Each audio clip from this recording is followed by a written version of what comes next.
Hello friend, Soma's কিচেনে সবাইকে স্বাগত জানাই। আজ বানিয়েছি ভেন্ডি আলু ফ্রাই। দুপুরের লাঞ্চে অথবা ডিনারে ভাত, রুটি, পরোটার সাথে জাস্ট জমে যাবে।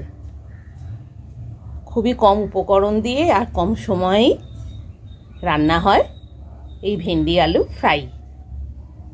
তাহলে আর দেরি কেন, আপনারাও বাড়িতে বানিয়ে ফেলুন। খেতে কিন্তু দুর্দান্ত হয়। ভিন্ডি আলু ফ্রাই বানানোর জন্য 500 গ্রাম ভিন্ডি নিয়েছি, 500 গ্রাম আলু নিয়েছি। আলু খোসা ছাড়িয়ে ছোট সাইজ করে পিস করে রেখেছি, আর ভিন্ডিও ছোট সাইজ করে পিস করে রেখেছি। ওভেন অন করে দিলাম, কড়াই বসিয়ে দিলাম। কড়াইতে 2 চামচের মতো সর্ষের তেল দিয়ে দিলাম। তেলটা ভালোভাবে গরম হতে দিলাম।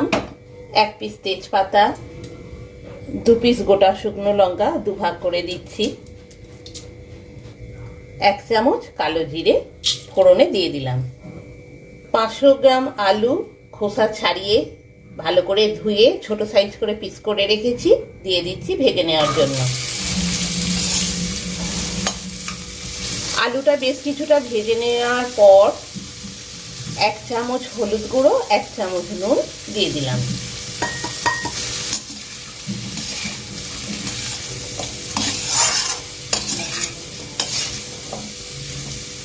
এবার আলুটা কিছুটা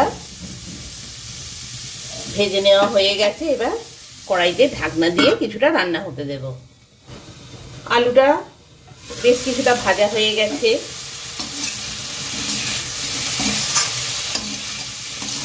দুটো মাঝারি সাইজের পেঁয়াজ ছোট সাইজ করে কুচিয়ে রেখেছি, দিয়ে দিলাম। আলুর সাথে পেঁয়াজ কুচিটা ভালো করে মিশিয়ে নিচ্ছি। কিছুটা রান্না হয়ে গেছে, আবার কড়াইয়ে ঢাকনা খুলছি।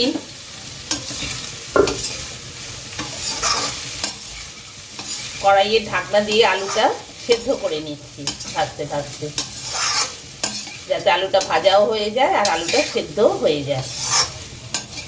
আলু পেঁয়াজ বেশ কিছুটা ভাজা হয়ে গেছে। ঢেঁড়স 500 গ্রাম নিয়েছি আর ছোট সাইজ করে পিস করে রেখেছি, দিয়ে দিচ্ছি ভাজার জন্য।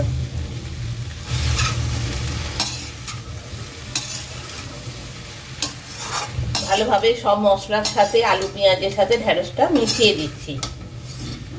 কড়াইয়ে ঢাকনা দিয়ে দিলাম আর ওভেনের স্টিম লো ফ্লেমে রেখেছি।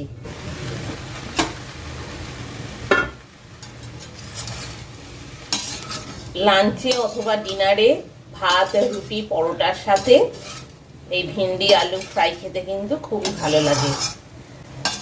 খুবই কম উপকরণ দিয়ে আর খুব কম সময়েই চটজলদি বানিয়ে ফেলা যায় ওই রেসিপিটি।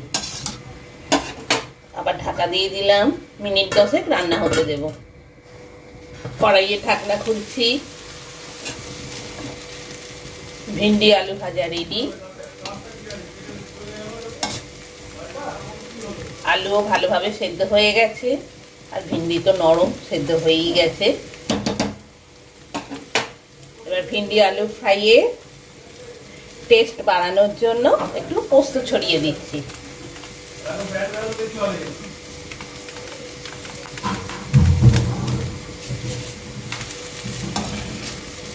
লাঞ্চে অথবা ডিনারে ভাত, রুটি, পরোটার সাথে এই ভেন্ডি আলু সবজি জাস্ট জমে যাবে। রেডি হয়ে গেল।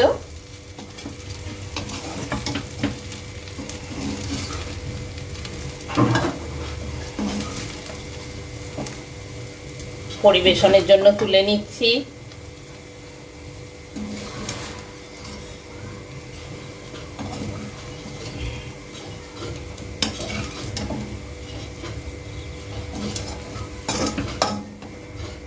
আমার ভিন্ডি আলু ফ্রাই রেডি, গরম গরম পরিবেশনের জন্য।